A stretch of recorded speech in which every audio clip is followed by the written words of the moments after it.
শেখ, আসসালামু আলাইকুম। শেখ, বাংলাদেশ আসসালাম। থেকে বলছি। বলেন।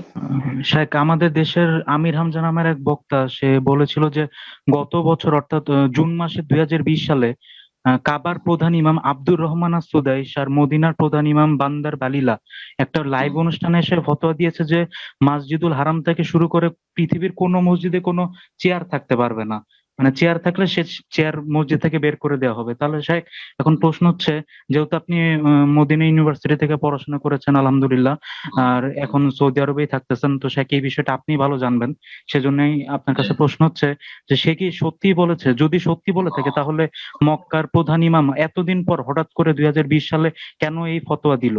যদি সত্যি দিয়ে থাকে তাহলে কি এতদিন যারা চেয়ারে বসে মসজিদে সালাত আদায় করেছে তাদের নামাজ কি হয়নি?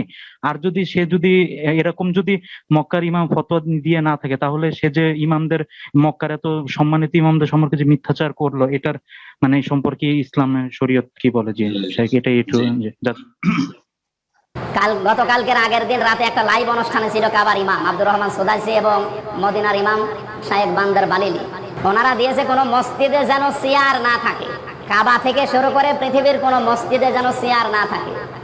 আমি গত গত এক সপ্তাহ আগে বা 10 দিন আগে, 10 দিন আগে মদিনায় সপ্তাহখানেক থেকে আসলাম। আর শত শত শত শত চেয়ার মসজিদে নববীতে দেখে আসলাম। বরং আমি কিছুক্ষণের জন্য রেস্টের জন্য সালাতের অবস্থায় বসিনি, মাগরিব এশার মাঝখানে বসে থাকতাম বা দীর্ঘ সময় যখন হয়ে যেত, তো তখন একটু আরাম পাওয়ার জন্য আমি আমি নিজের চেয়ারে বসে থেকে আসলাম। আমার ছোট ছেলেটা চেয়ার নিয়ে এসে রাখতো এই জন্য পাশে, যে একটা চেয়ার সবসময় পাশে থাকতো। তো আলহামদুলিল্লাহ নিজের চোখেই তো দেখে আসলাম যে চেয়ার আছে আলহামদুলিল্লাহ শত শত মসজিদ, হারাম মসজিদ নববীতে। সুতরাং এই চোখে দেখার উপর আর অন্য কোনো সাক্ষী লাগে না। আর যারা বলেছে তারা আল্লাহ রাব্বুল আলামিনের কাছে জবাব দিয়ে মিথ্যা কথা বলেছে। আর চেয়ারে বসে সালাত যার প্রয়োজন রয়েছে, যে দাঁড়িয়ে সালাত করতে পারে না, তার জন্য জায়েজ। চেয়ারে বসে সালাতের বিধান সম্পর্কে আমার প্রায় 1.5 ঘন্টার একটা বিস্তারিত আলোচনা আছে, গুরুত্বপূর্ণ আলোচনা। ইউটিউবে পেয়ে যাবেন সার্চ দিলে, ইনশাআল্লাহ তার থেকে অনেক কিছু জানতে পারবেন। জি, জাযাকুমুল্লাহ খাইর। আসসালামু আলাইকুম শাইখ। ওয়ালাইকুম আসসালাম ওয়া রাহমাতুল্লাহি ওয়া বারাকাতুহু। জি বলেন। শাইখ, আমি আমার উস্তাদজির এক মসজিদে খুতবা দিই। কোথা তো থেকে? ওখানে মসজিদে, কোথায়? বাংলাদেশ? হ্যাঁ, বাংলাদেশ থেকে শাইখ। জি। তো আমার মসজিদে গত 2 জমা থেকে সভাপতি বলছে বিভিন্ন উসিলা দিয়ে যে অমুকে এই দান করছে, তো দোয়া দোয়া চাই, তুমি হাত তুলে হুম, দোয়া করে দিবা। হুম, অবশ্য আমার মসজিদে সালাত মানহাজের। হুম, হুম, এখন আমি বলি যে দোয়া তো আল্লাহ রাসূল এভাবে করেনি, হুম। তো সমস্যা সৃষ্টি করতে লাগে। তো এখন সঠিক দোয়া পদ্ধতি দোয়া কোনটা দোয়া করার? নবী সাল্লাল্লাহু আলাইহি ওয়াসাল্লাম দোয়া করেছেন, কেউ যদি দান করে বলেছেন আল্লাহুম্মা সাল্লি আলা আলি ফুলানিন, হাদিসে রয়েছে ওয়াসাল্লি শাইখ, আলাইহিম ইন্না সালাতাকা সাকান। কোরআনে আল্লাহ বলছেন যে হে নবী, যখন কেউ যাকাত দিবে, সাদকা দিবে, তখন ওয়াসাল্লি আলাইহিম, তাকে দোয়া দাও।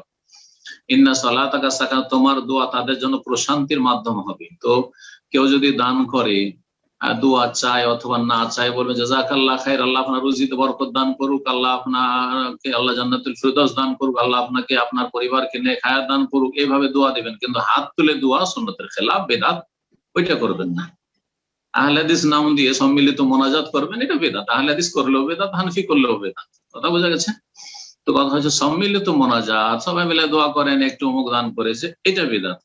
কিন্তু যে কেউ দান করলো, সে দোয়া চাক আর না চাক, যখন জানতে পারলেন যে সে দান করেছে, জাযাহুল্লাহ খায়র, অমুক ব্যক্তি দান করেছেন, কোনো অসুবিধা নেই। নামটা যদি প্রকাশ করেন তাও কোনো অসুবিধা নেই। তবে দানকারীর উচিত হবে লুকিয়ে গোপনে দান করার, সে নাম প্রকাশ করবেন, এটা হচ্ছে সবচেয়ে ভালো। ওতে বেশি নেকি পাবে সে, ওতে বেশি নেকি পাবে। কিন্তু আমাদের দেশের মানুষ হয়তো অনেকে বুঝে না, মনে করছে এত টাকা দান করলাম, আমি 1 লাখ টাকা দান করলাম, আর নামটাও গ্রামবাসী জানলো না।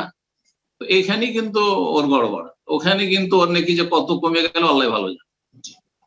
তো আল্লাহ যেন বুঝার তৌফিক দান করে, ইখলাস দান করেন, এবং দোয়া করবেন, কিন্তু হাত তুলে দোয়া করবেন না। আপনার ওই মসজিদের যে মালিক, তাকে বলবেন যে হাত তুলে দোয়া নেই, সুতরাং হাত তুলে দোয়া না, তবে আমি দোয়া করছি। যে যখন দোয়া করতে বলা হবে দোয়াটা দিয়ে দিবেন।